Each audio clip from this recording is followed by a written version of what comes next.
Assalamualaikum warahmatullahi wabarakatuh. Yang terhormat Ibu Dr. Nor Fadiawati MSI selaku dosen pengampu mata kuliah perancangan pembelajaran kimia. Saya Nika Dewi Anggreni NPM 21130230045 akan mempresentasikan RPP saya mengenai KD 3.3 yaitu mengevaluasi gejala atau proses yang terjadi dalam contoh sel elektrokimia yang digunakan dalam kehidupan. Dengan materi saya yaitu diagram sel elektrolisis dan prinsip kerjanya serta penerapan sel elektrolisis dalam kehidupan. Baik, yang pertama ada modul ajar dengan nama penyusun Nika Dewi Anggreni, mata pelajaran kimia fase F. Jumlah peserta didik 30 orang, mode pembelajaran tatap muka, alokasi waktu 2 kali 45 menit.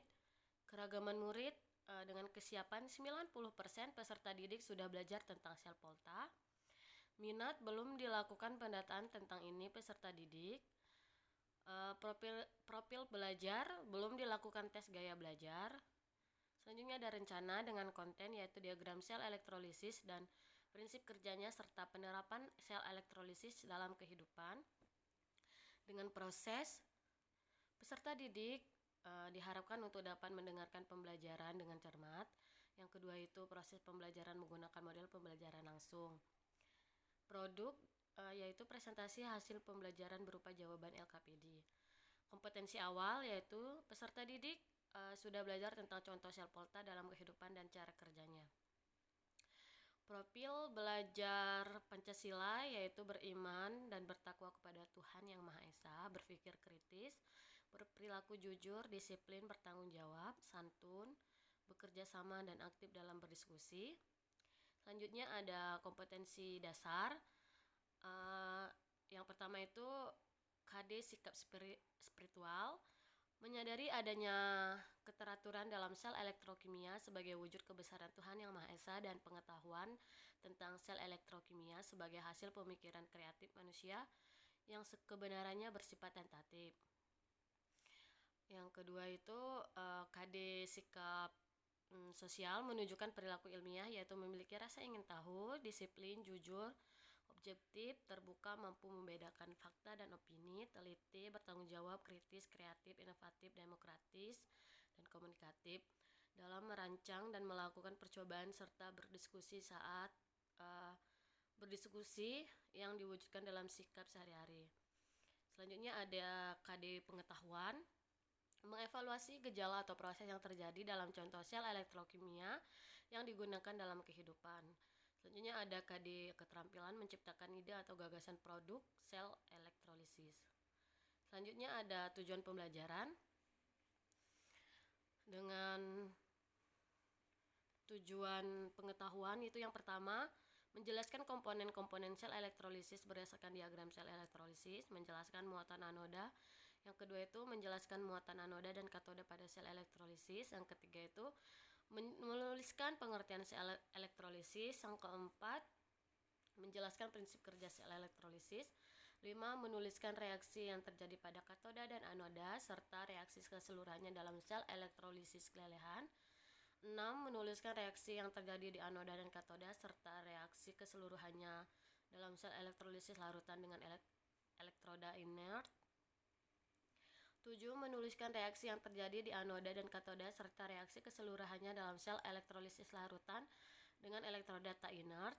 Yang ke-8 yaitu menciptakan produk sel elektrolisis dalam kehidupan sehari-hari. Selanjutnya tujuan pembelajaran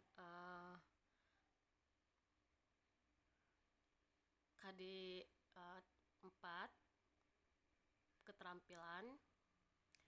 Yang pertama itu mengamati diagram sel elektrolisis lelehan, menuliskan komponen-komponen yang terdapat dalam sel elektrolisis, menyebutkan muatan anoda dan katoda pada sel elektrolisis, mengamati spesies apa yang mengalami reaksi reduksi pada lelehan NaCl, mengamati spesies apa yang mengalami reaksi oksidasi pada lelehan NaCl, menuliskan reaksi keseluruhan sel elektrolisis lelehan NaCl, menyebutkan pengertian sel elektrolisis, menyimpulkan prinsip kerja sel elektrolisis berdasarkan sel elektrolisis lelehan NaCl, Mengamati diagram sel elektrolisis larutan NaCl dengan elektroda grafit atau inert. Yang ke-10 itu mengamati spesies apa yang mengalami reaksi reduksi pada larutan NaCl dengan elektroda grafit inert. Yang ke-11 mengamati spesies apa yang mengalami reaksi oksidasi pada larutan NaCl dengan elektroda grafit inert. 11 mengamati spesies apa yang mengalami reaksi oksidasi pada larutan NaCl dengan elektroda grafit inert. Yang ke-12 menuliskan reaksi keseluruhan sel elektrolisis larutan NaCl dengan elektroda grafit inert. Yang ke-13 mengamati diagram sel elektrolisis larutan NaCl dengan elektroda Cu tak inert. Yang ke-14 mengamati spesies apa yang mengalami reaksi reduksi NaCl dengan elektroda Cu tak inert. Yang ke-15 mengamati spesies apa yang mengalami reaksi oksidasi NaCl dengan elektroda Cu. Yang 16 menuliskan reaksi keseluruhan sel elektrolisis larutan NaCl dengan elektroda Cu. Yang ke-17 mencari informasi terkait produk sel elektrolisis dan cara kerjanya. Yang ke-18 mengidentifikasi elektroda yang sesuai dalam penerapan sel elektrolisis. Yang ke-19 mengidentifikasi larutan atau lelehan elektrolit yang sesuai dengan penerapan sel elektrolisis. Yang ke-20 mengidentifikasi kemungkinan reaksi yang terjadi. Yang ke-21 yaitu mengidentifikasi penggunaan alat berdasarkan ide atau gagasan yang telah dibuat. Selanjutnya ada pemahaman bermakna. Berdasarkan diagram sel elektrolisis, komponen sel elektrolisis terdiri dari elektroda yang dicelupkan dalam lelehan atau lelehan elektrolit yang dialiri oleh arus listrik searah. Dalam elektrolisis, katoda merupakan elektroda negatif tempat terjadinya reaksi reduksi, sedangkan anoda merupakan elektroda positif tempat terjadinya reaksi oksidasi. Elektrolisis adalah proses yang menggunakan energi listrik agar reaksi kimia non-spontan dapat terjadi. Berdasarkan diagram lelehan NaCl membentuk ion Na+ yang tertarik ke katoda dan ion Cl yang tertarik ke anoda. Pada baterai, arus mengalir dari kutub positif ke kutub negatif. Hal ini mengakibatkan elektron tertarik dari anoda dan membuat ion Cl- di anoda teroksidasi membentuk gas klorin. Elektron yang dilepaskan dari anoda kemudian dialirkan menuju ke katoda oleh baterai yang kemudian ditangkap oleh ion Na+ membentuk logam Na. Logam ini akan membentuk padatan yang menempel di katoda. Selanjutnya ada pelaksanaan pembelajaran pada pertemuan 1. Ada tahap kegiatan yaitu pendahuluan. Dengan deskripsi kegiatan, 1. Guru menjelaskan tujuan pembelajaran kepada siswa tentang materi elektrolisis. 2. Guru memberikan LKPD kepada siswa sebagai panduan pembelajaran dengan durasi 10 menit. Selanjutnya ada inti. Dengan deskripsi kegiatan mengamati, guru meminta siswa untuk mengamati gambar serta video diagram sel elektrolisis serta komponen-komponen yang terlibat dalam sel elektrolisis. Menanya, guru meminta siswa untuk mengajukan pertanyaan terkait video atau gambar sel elektrolisis yang disajikan. Selanjutnya mengumpulkan data, guru meminta siswa mengidentifikasi komponen-komponen yang terdapat dalam sel elektrolisis. Guru meminta siswa mengidentifikasi muatan anoda dan katoda pada sel elektrolisis. Guru meminta siswa menjelaskan arah aliran elektron yang berlangsung dalam sel elektrolisis. Guru meminta siswa mengamati spesies apa yang mengalami reaksi reduksi dan reaksi oksidasi pada lelehan NaCl. Selanjutnya ada mengasosiasi. Guru meminta siswa untuk menuliskan persamaan reaksi spesies yang mengalami reaksi reduksi pada elektrolisis lelehan NaCl.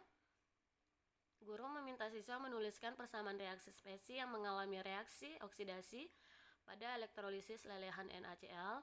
Terus guru meminta siswa menuliskan keseluruhan reaksi pada elektrolisis lelehan NaCl. Selanjutnya ada mengkomunikasikan. Guru meminta siswa untuk menyebutkan pengertian sel elektrolisis. Guru meminta siswa menyebutkan prinsip kerja sel elektrolisis berdasarkan sel elektrolisis pada video yang telah ditayangkan. Selanjutnya ada mengamati. Siswa mengamati video elektrolisis larutan NaCl dengan elektroda C dan larutan NaCl dengan elektroda Cu. Selanjutnya ada mengumpulkan data. Guru meminta siswa mengidentifikasi spesies apa yang mengalami reaksi reduksi pada katoda elektrolisis larutan NaCl dengan elektroda C. Guru meminta siswa mengidentifikasi spesies apa yang mengalami reaksi oksidasi pada anoda elektrolisis larutan NaCl dengan elektroda C. Guru meminta siswa mengidentifikasi spesies apa yang mengalami reaksi reduksi pada katoda elektrolisis larutan NaCl dengan elektroda Cu. Guru meminta siswa mengidentifikasi spesies apa yang mengalami reaksi reduksi pada katoda elektrolisis larutan NaCl dengan elektroda Cu. Selanjutnya ada mengasosiasi. Guru meminta siswa menjelaskan mengapa spesies tersebut yang mengalami reaksi reduksi pada katoda larutan NaCl dengan elektrolit grafit. Guru meminta siswa menjelaskan mengapa spesies tersebut yang mengalami reaksi oksidasi pada anoda larutan NaCl dengan elektroda grafit. Guru meminta menuliskan reaksi keseluruhan elektrolisis NaCl dengan elektroda C. Guru meminta siswa menjelaskan mengapa spesies tersebut yang mengalami reaksi reduksi pada katoda larutan NaCl dengan larutan Cu. Guru meminta siswa menjelaskan mengapa spesies tersebut mengalami reaksi oksidasi pada anoda larutan NaCl dengan elektroda grafit. Guru meminta menuliskan reaksi keseluruhan elektrolisis NaCl dengan elektroda C. Selanjutnya ada mengkomunikasikan. Guru meminta siswa menjelaskan perbedaan reaksi yang terjadi pada katoda maupun anoda sel elektrolisis larutan dengan elektroda inert san elektroda tak inert dengan durasi 70 menit. Selanjutnya ada penutup. Guru memberi penguatan untuk kesimpulan hasil diskusi kelompok mengenai materi elektrolisis. Guru menginformasikan bahwa untuk pertemuan selanjutnya membahas mengenai penerapan elektrolisis dalam kehidupan sehari-hari. Guru menutup pembelajaran untuk pertemuan ini dengan durasi waktu 10 menit. Selanjutnya yaitu pertemuan 2. Tahap kegiatan yaitu pendahuluan dengan deskripsi kegiatan. Guru menjelaskan tujuan pembelajaran kepada siswa tentang penerapan materi elektrolisis. Guru membagi siswa menjadi 4 kelompok yang kemudian membagi tempat duduk sesuai kelompoknya. Guru memberikan LKPD kepada siswa sebagai panduan pembelajaran dengan durasi 10 menit. Selanjutnya ada inti. Yang pertama yaitu mengamati. Guru meminta siswa mengamati wacana penerapan sel elektrolisis dalam kehidupan sehari-hari. Menanya. Guru meminta siswa mengajukan pertanyaan terkait wacana penerapan elektrolisis. Mengumpulkan data. Guru meminta siswa mencari informasi tambahan dari berbagai sumber terkait penerapan elektrolisis dalam kehidupan. Mengasosiasi. Guru meminta setiap kelompok untuk mengemukakan ide atau gagasan produk sel elektrolisis dengan. Guru meminta siswa mengidentifikasi elektroda jenis apa yang akan digunakan. Guru meminta siswa mengidentifikasi jenis elektroda apa yang sesuai dalam penerapan sel elektrolisis. Guru meminta siswa mengidentifikasi bagaimana kemungkinan reaksi yang terjadi. Guru meminta siswa mengidentifikasi bagaimana penggunaan alat berdasarkan ide atau gagasan yang telah dibuat. Selanjutnya ada mengkomunikasikan. Guru meminta setiap kelompok untuk mempresentasikan hasil diskusi mengenai ide atau gagasan produk sel elektrolisis dengan waktu 70 menit. Selanjutnya ada penutup yaitu guru memberi penguatan untuk setiap ide atau gagasan dari setiap kelompok. Guru meminta untuk mengumpulkan produk dari ide atau gagasan setiap kelompok pada pertemuan selanjutnya. Guru menutup pembelajaran untuk pertemuan ini dengan durasi waktu 10 menit. Selanjutnya ada sarana dan prasarana. Sarana dan prasarana yang diperlukan yaitu ada laptop, LCD, proyektor, buku, papan tulis, dan spidol, dan juga LKPD. Dukungan lingkungan belajar yaitu lingkungan fisik. Yang pertama, kelas yang fleksibel dan nyaman dan mudah disesuaikan dengan kebutuhan belajar.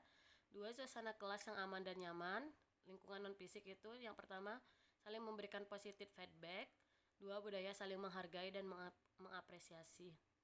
Selanjutnya asesmen pembelajaran formatif, pemahaman awal, ada pretest. Terus ada formative e-learning, penilaian rekan sejawat atau refleksi diri, lembar refleksi diri, lembar penilaian rekan sejawat. Sekian presentasi dari saya ucapkan wassalamualaikum warahmatullahi wabarakatuh. Terima kasih.